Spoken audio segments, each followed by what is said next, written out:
माध्यमिक नेपाली व्याकरण र रचना कक्षा 10 को सुन्ने किताबमा यहाँहरूलाई स्वागत छ।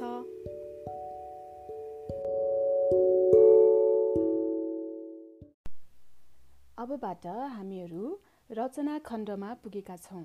रचना खण्डमा हामीहरू पढ्नेछौँ निबन्ध, जीवनी, कथा, व्याख्या, संक्षिप्त, तार्किक शिल्प, विवेचना, छन्द ज्ञान, प्रश्नपत्र, पाठ्यक्रम, अभ्यास, सारांश, बुँदा टिपोट, बोध, चिट्ठी, मनोवाद, संवाद अनि वाद विवाद।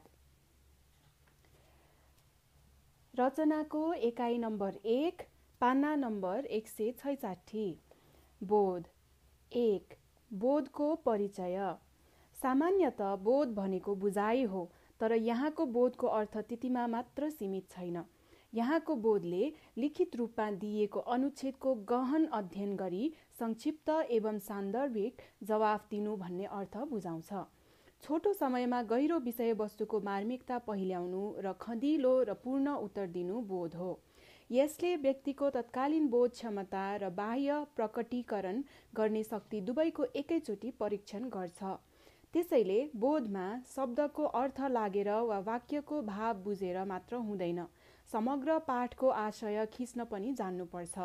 बोधमा समग्रताबाट सोधिएको प्रश्नको उत्तर त्यही दिने गरिन्छ। बोध साहित्य, सङ्गीत, कला, विज्ञान, इतिहास, संस्कृति, व्यापार, जनसङ्ख्या, संसार आदि जुनसुकै क्षेत्रबाट पनि लिएको हुन सक्छ। बोध दृष्टांश भनेको कुनै पाठको अंश नभएर अधिष्टांश भनेको नपढेको वा बाहिरबाट ल्याइएको हुन्छ। बोध जस्तो सुकै भए पनि अन्त्यमा दिइएका सम्बन्धित अनुच्छेदमै केन्द्रित प्रश्नहरू नै बोधका लागि मुख्य हुन्। सामान्यतया बोधहरू वस्तुपरक वा तथ्यपूर्ण उत्तरको अपेक्षा राख्ने खालका हुन्छन्।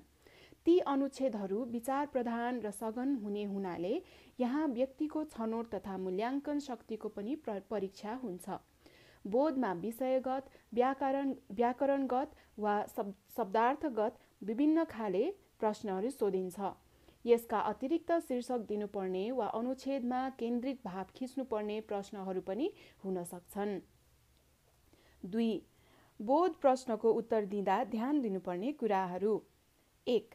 दिइएको पाठ्य अंश अत्यन्त सचेततापूर्वक अर्थ वा भाव स्पष्ट नभएसम्म पटक पटक पढ्नुपर्छ। 2. अन्त्यमा सोधिएका प्रश्नहरू राम्ररी मनन गरी ती सबैको उत्तर क्रमशः पाठमा खोज्दै जानुपर्छ र उत्तर प्राप्त भएका वाक्यहरूलाई कुनै चिन्हद्वारा सङ्केत गर्नुपर्छ। 3. कुनै प्रश्नको उत्तर पाठभरि स्पष्ट रूपमा नभेटिन सक्छ।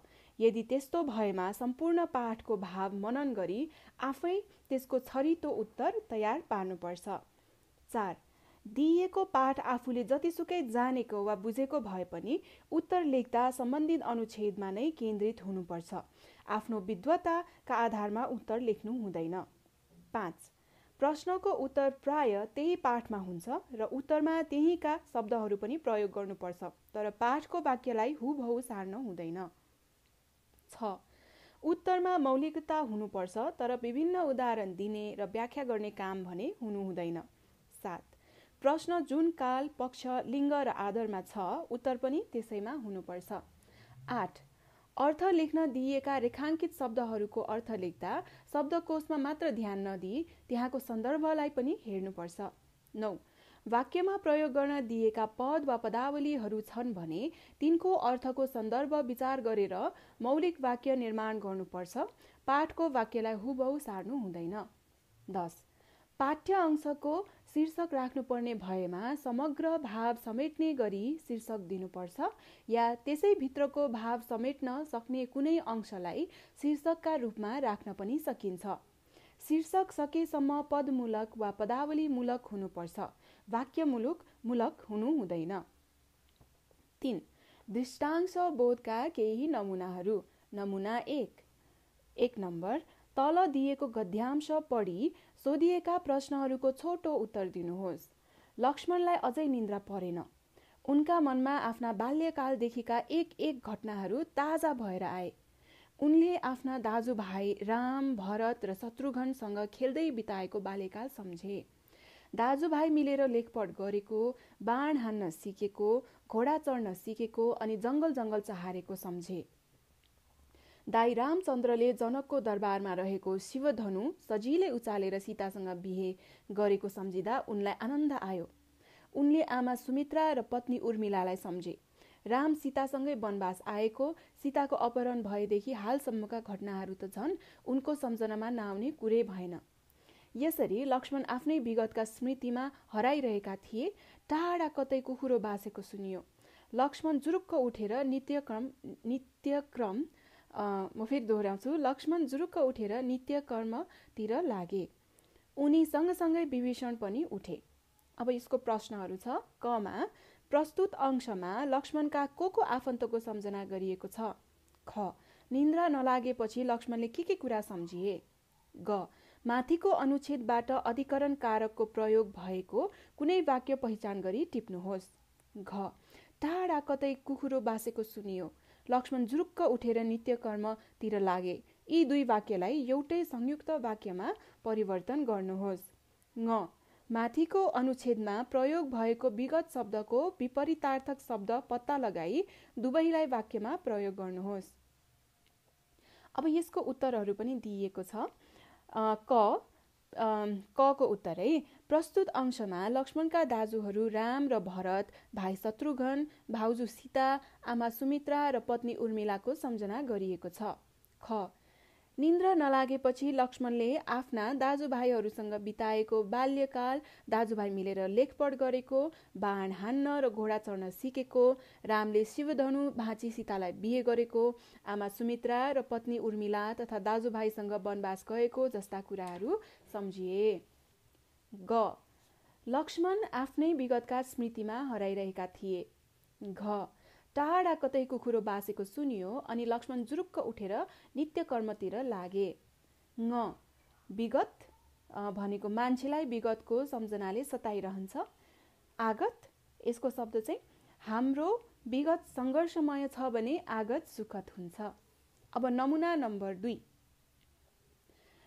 2 नम्बर तल दिएको गद्यांश पढी सोधिएका प्रश्नहरूको छोटो उत्तर दिनुहोस्।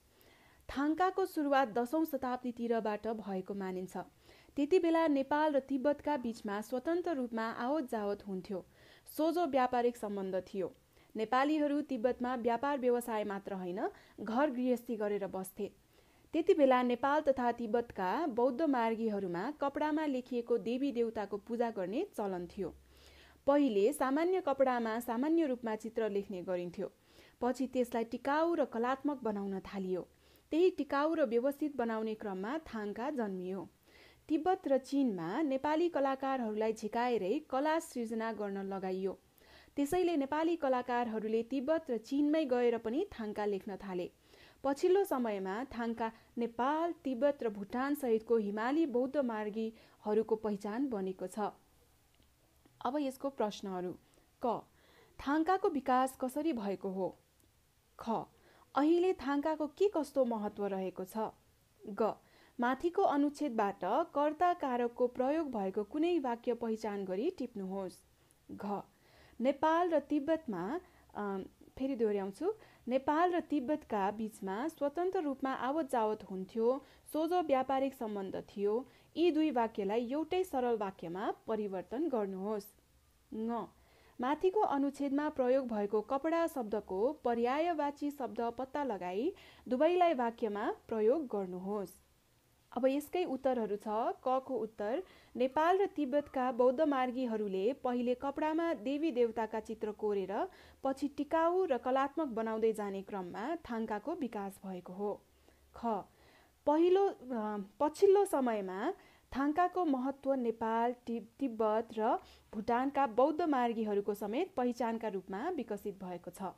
ग नेपाली कलाकारहरूले तिब्बत र चीनमै गएर पनि थाङ्का लेख्न थाले। घ नेपाल र तिब्बतका बीचमा स्वतन्त्र रूपमा आवत जावत हुनाले सोझो व्यापारिक सम्बन्ध थियो। ङ कपडा मान्छेको गहना हो। वस्त्र सुन्दर वस्त्रले व्यक्तित्वलाई आकर्षक बनाउँछ।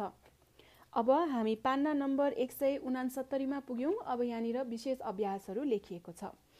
प्रश्न नम्बर 10 मा दृष्टांश बोधका रूपमा 5 अङ्कका लागि एउटा प्रश्न सोधिन्छ जसको अनिवार्य उत्तर लेख्नुपर्छ। उक्त प्रश्न यस प्रकारको हुन्छ।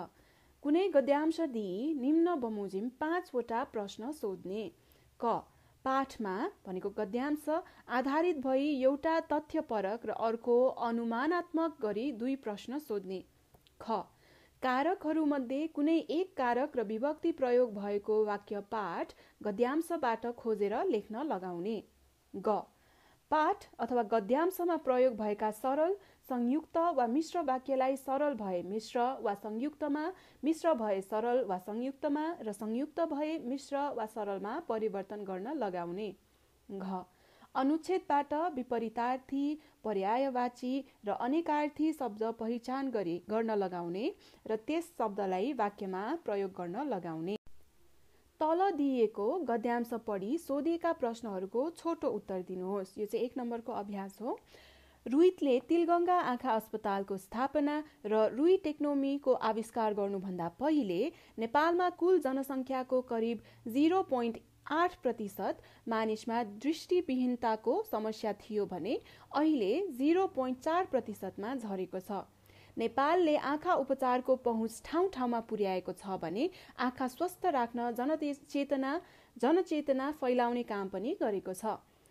उनको टोलीले घुम्ती शिविर मार्फत देशका सुगमदेखि विकट ठाउँसम्म स्वास्थ्य सेवा प्रदान गर्दै आएको छ। जति बेला रुइत र उनको टोलीले नयाँ प्रविधिको आविष्कार गरेर उपचार थालेको थियो त्यति बेला कतिपयले यिनीहरूको माथा सट्केछ पनि भने। उनका नजिकका साथीहरूले पनि निकै आलोचना गरे, तर पनि स्वदेशी तथा विदेशी डाक्टरहरूको सृजनशील दिमाग र हातका कारण रुइत सफल हुँदै गए। यस कार्यमा रुइतकी पत्नी नन्दा रुइतको पनि उत्तिकै योगदान छ। यी सबैको साथ र सहयोग पाएर नै रुइत विश्वका चर्चित र सफल डाक्टर बनेका हुन्। यसको प्रश्नहरू। क रुइतको आगमन हुनुभन्दा अगाडि र पछाडि नेपालमा दृष्टिविहीनताको अवस्थामा के फरक पाइन्छ? ख रुइत विश्वका चर्चित डाक्टर बन्नुमा कसको कस्तो भूमिका रहेको देखिन्छ? ग माथिको अनुच्छेदबाट षष्ठी विभक्तिको प्रयोग भएको कुनै वाक्य पहिचान गरी टिप्नुहोस्। घ सबैको साथ पाएर रुइत विश्वका चर्चित डाक्टर बनेका हुन्। यस वाक्यलाई मिश्र वाक्यमा परिवर्तन गर्नुहोस्। ङ माथिको अनुच्छेदमा प्रयोग भएको सफल शब्दको विपरीतार्थक शब्द पत्ता लगाई दुवैलाई वाक्यमा प्रयोग गर्नुहोस्। अब अभ्यासमा 2 नम्बरमा पुग्यौं। तल दिएको गद्यांश पढी सोधिएका प्रश्नहरूको छोटो उत्तर दिनुहोस्। अस्ति नेपाली विषयका गुरुले भन्दै हुनुहुन्थ्यो, ग्रिसेली साहित्यका आदिकवि होमर आँखा देख्दैनथे रे। त्यसो त विश्व प्रसिद्ध साहित्यकार हेलेन केलर पनि आँखा देख्दिनथिन्। स्टेफन हकिङ पक्षघातले थलिएर पनि अन्तरिक्ष सम्बन्धी महत्त्वपूर्ण खोज गर्न समर्थ भए। त्यसो त वरिष्ठ साहित्यकार पारिजातले रोगसँग लड्दै साहित्य सृजना गरिन्। झमक घिमिरेले खुट्टाले लेखेर राम्रा साहित्यिक कृति रचेकी छन्। अपाङ्गता भएकाहरू पनि अरू सरह काम गर्न सक्छन् भन्ने धेरै उदाहरण छन्। अपाङ्गता भएकाहरूले पनि सगरमाथा आरोहण गरेका छन्, हवाई जहाज उडाएका छन्, गाडी चलाएका छन्। उनीहरू पनि खेल खेल्न सक्छन्, नाच्न सक्छन्, बौद्धिक र सृजनात्मक काम त झन् गर्न सक्ने नै भए। त्यसैले अपाङ्गता भएको भनेर मैले किन हीनता बोध गर्नु? प्रश्नहरू छ। कमा यहाँ अपाङ्गता भएका को व्यक्तित्वको नाम उल्लेख गरिएको छ? ख अपाङ्गता भएकाहरूले पनि सफलतापूर्वक सम्पन्न गरेका कामहरू के हुन्? ग माथिको अनुच्छेदबाट करण कारकको प्रयोग भएको कुनै वाक्य पहिचान गरी टिप्नुहोस्। घ अपाङ्गता भएको भनेर मैले किन हीनता बोध गर्नु? यस वाक्यबाट 2टा सरल वाक्य बनाउनुहोस्। ङ माथिको अनुच्छेदबाट कुनै एक अनेकार्थ शब्द पत्ता लगाई त्यसलाई भिन्न अर्थमा वाक्यमा प्रयोग गर्नुहोस्। नम्बर 3 तल दिएको गद्यांश पढी सोधिएका प्रश्नहरूको छोटो उत्तर दिनुहोस्। रामुकी दुलै 2-4 महिनामा घर आएर 2-4 दिन बसेर माइत जान्थिन्। यसरी 2-4 दिन बसेर गइन्जेल त उस्तो गडबडी केही भएको थिएन। परन्तु 1 वर्षपछि चाहिँ बस्ने गरेर आइन्। आफू तामदानमा बसेकी थिइन्। पछि कोसेली र माल तालको खर्पन बोक्ने डोलेहरूको लड्को थियो। तामदानका साथमा खुब नक्कल पारेर सारी किलिप लाएका 2 जना महिला पनि आए। हरि र वसुधा झ्यालमा बसेर आगन्तुकहरूलाई हेरिरहेका थिए। गरिब निर्मलका घरमा अघि कहिले पनि नपसेको यो नौलो हुल एक गरेर पस्यो। तलामा घुइँचोले तिल राख्ने ठाउँ भएन। फेरि दोहोर्याउँछु, तलामा घुइँचोले तिल राख्ने ठाउँ भएन। शोभा माथिल्लो तलामा बसेर बुहार्तन गरिरहेकी थिइन्। दुलै रामुको खाटमा बसेर सुनका कल्की फुकाल्न थालिन्। आएका 2 जना महिला चाहिँ हरि वसुधा बस्ने लम्पटमा ढसमस्स गरेर परेर बसे। त्यसरी 9 महिला आफ्ना बिछोनामा बसेको देखेर हरि र वसुधा भागेर आफ्नै आमा भएको ठाउँमा गए। रामु त्यसबेला कलेजबाट फर्केका थिएनन्। प्रश्नहरू। क. रामुकी दुलै कसरी घरमा प्रवेश गरिन्? ख. हरि र वसुधा किन भागेर आमा भएका ठाउँमा गए? ग. माथिको अनुच्छेदबाट कर्मकारकको प्रयोग भएको कुनै वाक्य पहिचान गरी टिप्नुहोस्। घ. दुलै रामुको खाटमा बसेर सुनका कली फुकाल्न थालिन्। आएका 2 जना महिला चाहिँ हरि वसुधा बस्ने लम्पटमा ढसमस्स परेर बसे। यी 2 वाक्यलाई एउटै संयुक्त वाक्यमा परिवर्तन गर्नुहोस्। ङ. माथिको अनुच्छेदबाट कुनै एउटा शब्दको पर्यायवाची शब्द पत्ता लगाई ती दुवैलाई वाक्यमा प्रयोग गर्नुहोस्। नम्बर 4। अदृष्टांश बोधका केही नमुनाहरू। नमुना 1। क. तलको अनुच्छेद पढी अन्त्यमा सोधिएका प्रश्नहरूको उत्तर दिनुहोस्। सूर्यका वरिपरि ग्रहहरूका भ्रमण पथहरू र त्यस्तै ग्रहहरूका वरिपरि उपग्रहहरूका पथहरू वृत्ताकार नभइकन अण्डाकार हुन्छन्। सूर्यको सबैभन्दा नजिक परेको हुनाले बुधको भ्रमण पथ सबभन्दा साँघुरो छ र बुधलाई मानव सूर्यको गुरुत्वाकर्षण शक्तिले खिचिएर तानिएला भन्ने डरले सबभन्दा ज्यादा गतिवेगले घुम्नु परेको छ। यसले 88 दिनमा सूर्यका वरिपरि एक परिक्रमा पूरा गर्छ। शुक्रको भ्रमणपथ बुधको भन्दा ठूलो आकारको हुनाले 226 दिनमा आफ्नो वार्षिक भ्रमण टुङ्ग्याउँछ। यसपछि पृथ्वी छ, जसले 365 दिनमा सूर्यका वरिपरि एक चक्कर पूरा गर्दछ। यस्तै हिसाबले पृथ्वीदेखि बाहिर पर्ने ग्रहहरूका आफ्ना भ्रमण पथहरू झन्झन ठूला छन् र फलस्वरूप यिनीहरू झन्झन ढिलो परिक्रमा गर्छन्। सबभन्दा पुछारको ग्रह प्लुटोलाई सूर्यका वरिपरि आफ्नो वार्षिक यात्राका लागि पुरै 248 वर्ष लाग्छ। भिन्न ग्रहहरूका गतिवेग भिन्नै भएका हुनाले यिनीहरूका दिन रात र वर्षका लम्बाइ पनि फरक हुन्छन्। पृथ्वीले अन्दाजी 24 घण्टामा आफ्नो अक्ष वरिपरि एक फन्का मार्दछ, जसको फलस्वरूप यहाँ लगभग 24 घण्टाको एक दिन हुन्छ। यस्ता 365 दिनमा पृथ्वीले सूर्यको एक परिक्रमा पूरा गर्दछ। यो समयको अवधिलाई पृथ्वीका निम्ति 1 वर्ष मानिएको छ। प्रश्नहरू। क. ग्रह र उपग्रहहरूका भ्रमण पथहरू कस्ता हुन्छन्? ख. सूर्य नजिकको ग्रह कुन हो र त्यसलाई एक परिक्रमा गर्न कति समय लाग्छ? ग. शुक्रलाई, पृथ्वीलाई र प्लुटोलाई एक परिक्रमा गर्न कति समय लाग्छ? घ.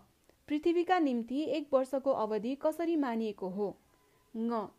प्रस्तुत अनुच्छेदका लागि उपयुक्त शीर्षक के हुन सक्छ? उत्तरहरू। क. ग्रह र उपग्रहहरूका भ्रमण पथहरू वृत्ताकार नभई अण्डाकार हुन्छन्। ख. सूर्य नजिकको ग्रह बुध हो र त्यसलाई एक परिक्रमा गर्न 88 दिनको समय लाग्छ। 88 भनेको 8। ग. एक परिक्रमा गर्न शुक्रलाई 226 दिन, पृथ्वीलाई 365 दिन र प्लुटोलाई 248 वर्षको समय लाग्छ। घ. 365 दिनमा पृथ्वीले सूर्यको एक परिक्रमा पूरा गरेको समयका आधारमा पृथ्वीका निम्ति 1 वर्षको अवधि मानिएको हो। ङ. प्रस्तुत अनुच्छेदका लागि उपयुक्त शीर्षक ग्रहहरूको भ्रमणपथ हुन सक्छ। नमुना 2। ख. तलको अनुच्छेद पढी अन्त्यमा सोधिएका प्रश्नहरूको उत्तर दिनुहोस्। ग्रिसेली भाषाको माइट्स शब्दबाट निर्मित अङ्ग्रेजीको मिथ शब्दको अर्थ आप्तवचन वा आतर्क्य कथन भन्ने हुन्छ। यदि मिथ शब्दलाई नेपालीकरण गरेर क प्रत्यय जोडिदिएपछि निर्माण भएको मिथक शब्दले पुरा कथा, आदिम कथा, आद्याख्यान, पुराण कथा वा कल्पकथा आदिलाई सङ्केत गर्दछ। कुनै युगका प्रचलित पौराणिक, धार्मिक वा ऐतिहासिक सन्दर्भसँग जोडिएका र परम्परागत रूपमा मुखान्तरित हुँदै आएका कल्पित कथाहरू नै मिथक हुन्। मिथकलाई विभिन्न विद्वानहरूले आफ्नै तरिकाले हेरेका छन्।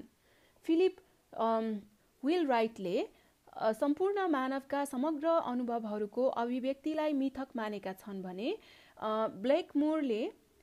ब्ल्याकमोरले मानवीय ज्ञानकोशका प्रतीकात्मक अभिलेखहरू मिथक हुन् भन्ने विचार प्रस्तुत गरेका छन्। यसरी नै एरिस कालहरले प्रयोग र प्रमाणद्वारा सिद्ध गर्ने र अनुभव र तर्कले भेट्टाउन नसकिने सत्य दर्शनका ती सम्पूर्ण रूपहरू समष्टि नामलाई नित्सेले असीमतिर उन्मुख भइरहेका सार्वभौम भावना र तिनका विलक्षण रूपलाई र गोजारोहिमले कल्पनालाई सत्यसित सम्बद्ध गर्ने प्रयत्नलाई मिथक मानेका छन्। मनोवैज्ञानिक सन्दर्भलाई जोडेर हेर्ने हो भने मिथकका सम्बन्धमा फ्रायड र युङको विचार पनि महत्त्वपूर्ण मानिन्छ। फ्रायड मिथकलाई स्वप्नको सजातीय इच्छापूर्तिको एक विधान हो भन्दछन्। उनी पुरा कालमा आदिम मानव आफ्ना राजद्वेषजन्य इच्छाका, प्रेमजन्य वासनाका र मृत्युजन्य सन्तासका भावनाहरूलाई मिथकका रूपमा प्रतिफलित गर्दथ्यो। अति स्वप्न र दिवा स्वप्नका साथ मिथकको मौलिक सम्बन्ध हुनाले उनी मानवद्वारा मिथक रचनाको प्रक्रिया निरन्तर चलि नै रहन्छ भन्ने। सामूहिक अवचेतनाका जन्मदाता युङ मानव जातिका सामूहिक अवचेतनामा सञ्चित परावैयक्तिक स्तरका संस्कार वा प्राक्तन संस्कार वा जननान्तरका वासनालाई मिथक मान्दै त्यसको सम्बन्ध आद्य बिम्बसँग जोड्छन्। यसरी नै पाश्चात्य साहित्यका केही विद्वानहरू रिचर्ड आदिले त मिथकलाई साहित्यको पर्यायका रूपमा पनि स्वीकारेको पाइन्छ। प्रश्नहरू: क. मिथक शब्दको निर्माण कसरी भएको हो? ख. मिथक केलाई भनिन्छ? ग. यहाँ मिथकका बारेमा चर्चा गर्ने कुन कुन विद्वानको नाम उल्लेख गरिएको छ? घ. युङ र रिचर्ड आदिले मिथकलाई कुन रूपमा लिएका छन्? ङ. प्रस्तुत अनुच्छेदमा कुन कुरामा जोड दिइएको छ? अब उत्तरहरू: क. मिथक शब्दको निर्माण ग्रिसेली भाषाको माइट्सबाट बनेको अङ्ग्रेजीको मिथ शब्दलाई नेपालीकरण गरी क प्रत्यय जोडिदिएपछि भएको हो। ख. कुनै युगमा प्रचलित पौराणिक, धार्मिक वा ऐतिहासिक सन्दर्भसँग जोडिएका र परम्परागत रूपमा मुखान्तरित हुँदै आएका कल्पित कथाहरूलाई मिथक भनिन्छ। ग. यहाँ मिथकका बारेमा चर्चा गर्ने Philip Wheelwright, Blackmore, Erich Kahler, Nietzsche, Geza Roheim, Freud, युङ, रिचर्ड आदि विद्वानको नाम उल्लेख गरिएको छ। घ. युङले मिथकलाई आद्य बिम्बका रूपमा र रिचर्डले साहित्यको पर्यायका रूपमा लिएका छन्। ङ. प्रस्तुत अनुच्छेदमा मिथकको परिचय, परम्परा र सैद्धान्तिक चर्चा परिचर्चामा जोड दिएको छ। विशेष अभ्यास: प्रश्न नम्बर 11मा अदृष्टांश बोधका रूपमा 5 अङ्कका लागि एउटा प्रश्न सोधिन्छ जसको अनिवार्य उत्तर लेख्नुपर्छ।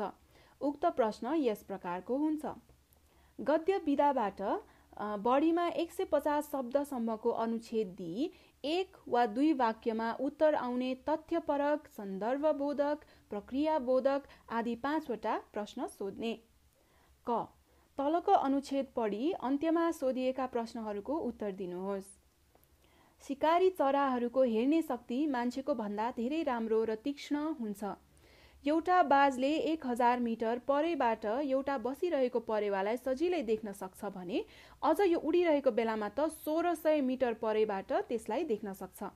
यदि मान्छेले त्यतिका दूरीबाट त्यो परेवा हेर्नु पर्यो भने उसले कम्तीमा पनि 6 गुणा शक्तिशाली दूरबीनको मद्दतले मात्र हेर्न सक्छ।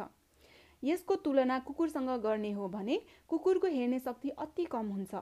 एउटा कुकुरले हिँडिरहेको मान्छेलाई मात्र 500 देखि 700 मिटरको दूरीसम्मबाट मात्र देख्न सक्छ। अझ उस्तै लुगा लगाएका मान्छेहरूका बीचमा रहेको आफ्नो मालिकलाई यसले हेरेर 110 मिटरको दूरीभित्रबाट मात्र चिन्न सक्छ। त्यो भन्दा परबाट यसले आफ्नो मालिकलाई हेरेर चिन्न सक्दैन, तर यसले आफ्नो शक्तिशाली सुँग्ने शक्तिका मद्दतले परैबाट आफ्नो मालिकलाई चिन्न सक्छ। 100 मिटरको दूरीका आधारमा मान्छेले हेर्ने शक्तिलाई अन्य प्राणीको हेर्ने शक्तिसँग तुलना गर्ने हो भने मान्छेका आँखाले 100 मिटरको दूरीमा 1.65 सेन्टिमिटर व्यास भएको चक्कालाई देख्न सक्छ भने त्यतिकै दूरीबाट बिरालाले 7.8 सेन्टिमिटर व्यास भएको चक्का मात्र देख्न सक्छ। प्रश्नहरू: क. एउटा बाजले बसेको र उडेको परेवालाई कति टाढाबाट देख्न सक्छ? ख. कुकुरले एउटा मान्छे र आफ्नो मालिकलाई कति दूरीबाट छुट्याउन सक्छ? ग. मान्छे र बिरालाको हेर्ने शक्तिमा के फरक छ? घ. यहाँ कुन प्राणीको हेर्ने शक्तिको चर्चा गरिएको छ? ङ. प्रस्तुत अनुच्छेदले भन्न खोजेको कुरा के हो? अब हामी ख नम्बरमा पुग्यौं र हामी 173 पान्नामा छौं। तलको अनुच्छेद पढी अन्त्यमा सोधिएका प्रश्नहरूको उत्तर दिनुहोस्। कविता लेख्न सजिलो छ तर कविता बनाउन कठिन छ। कवि बनिन सजिलो छ तर कवि गनिन कठिन छ। एउटा कविको हृदयबाट जन्मिएको भावले अनगिन्ती पाठकका हृदयको प्रतिनिधित्व गर्न सक्यो भने त्यस कवितालाई बनेको मान्नुपर्छ। र त्यस्तै कविताको सर्जक साहित्यिक समाजमा गनिन्छ पनि। कविता आत्मलाप मात्र होइन र वस्तुको फोटोग्राफी चित्रण पनि। वस्तु र आत्माको मिलन नै कविता हो। अतिवादी कल्पनाको विशृङ्खलित छाल पनि कविता होइन। शब्दको कलाविहीन पर्खाल पनि कविता होइन। साँचो कविता बाह्य परिवेश र आन्तरिक शक्तिका मिलनबाट जन्मिन्छ। प्रत्येक व्यक्तिका हृदयमा कवित्व शक्ति कुनै न कुनै रूपमा रहेकै हुन्छ, तर त्यसलाई कलात्मक तरिकाले बाहिर निकाल्ने क्षमता चाहिँ थोरैमा मात्र पाइन्छ। एउटा सिङ्गो कवितामा जीवन हुन्छ अनि देश, काल, वातावरण र कवि हुर्किएको समाज हुन्छ। जति बेला संसारका यावद वस्तुहरू कवि हृदयमा प्रवेश गरेर लयका तरङ्गमा खेल्न थाल्छन्, त्यति बेला साँचो कविताको जन्म हुन्छ। त्यसैले कुनै पनि कविलाई बाह्य परिवेशले प्रभाव नपारी छाड्दैन। प्रश्नहरू: क. कविता बनिने र कवि गनिने अवस्था के हुन्? ख. के चाहिँ कविता होइनन्? ग. साँचो कविताको जन्म कसरी हुन्छ? घ. यस अनुच्छेदले के कुरामा विशेष जोड दिएको छ? ङ. प्रस्तुत अनुच्छेदको मुख्य आशय के हो? अब ग नम्बर, तलको अनुच्छेद पढी अन्त्यमा सोधिएका प्रश्नहरूको उत्तर दिनुहोस्। कविताका विविध रूपहरूमध्ये लामो कविता मझौला वा मध्यम रूप अन्तर्गत पर्दछ। पूर्वीय साहित्यमा जुन विधालाई खण्डकाव्य भनेर चिन्ने गरिन्छ, त्यसैको समकक्षी रचनालाई पाश्चात्य साहित्यमा लामो कविता भन्ने गरिन्छ। संस्कृत साहित्यमा धेरै समय अघिदेखि कालिदासदेखि नै खण्डकाव्यको रचना हुँदै आएको भए पनि यस्ता खाले रचनालाई खण्डकाव्यको नाम दिने प्रथम व्यक्तित्व 14औं शताब्दीका आचार्य विश्वनाथ हुन्। उनले आफ्नो लक्षण ग्रन्थ साहित्य दर्पणमा खण्डकाव्यलाई महाकाव्यकै एक देश वा खण्डको अनुसरण गर्ने काव्य खण्डकाव्य भवेत् काव्यस्यैकदेशानुसारी च, फेरि दोहोऱ्याउँछु यो, खण्डकाव्य भवेत् काव्यस्यैकदेशानुसारी च भनी परिभाषित गरेका छन्। यो मैले गल्ती पनि भनेको हुन सक्छु, त्यसको लागि अहिले नै माफी माग्दैछु।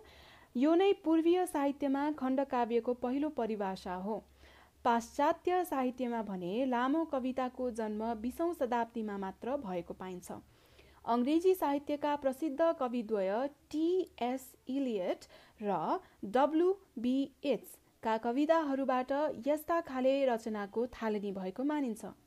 सन् 1922मा प्रकाशित इलियटको द बेस्ट ल्यान्ड नामक कविताले यस विधालाई विश्वसामु स्थापित गरायो।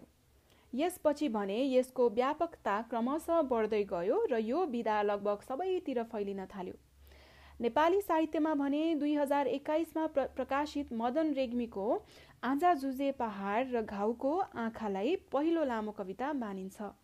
यसपछि भने मोहन कोइराला, ईश्वर बल्लभ, असित राई आदिका माध्यमबाट लामो कविताले नेपाली साहित्यमा पनि आफ्नो विशिष्ट चिनारी दिइसकेको छ। अब प्रश्नहरू। क पूर्वीय साहित्यमा खण्ड काव्यको रचना र परिभाषा कहिलेबाट हुन थालेको हो? ख पाश्चात्य साहित्यमा लामो कविताको जन्म कहिले र कोबाट भएको हो? ग विश्वनाथले खण्ड काव्यलाई कसरी चिनाएका छन्? घ नेपाली साहित्यमा लामो कविता लेख्ने कविहरू को हुन्? ङ प्रस्तुत अनुच्छेदका लागि उपयुक्त शीर्षक के हुन सक्छ?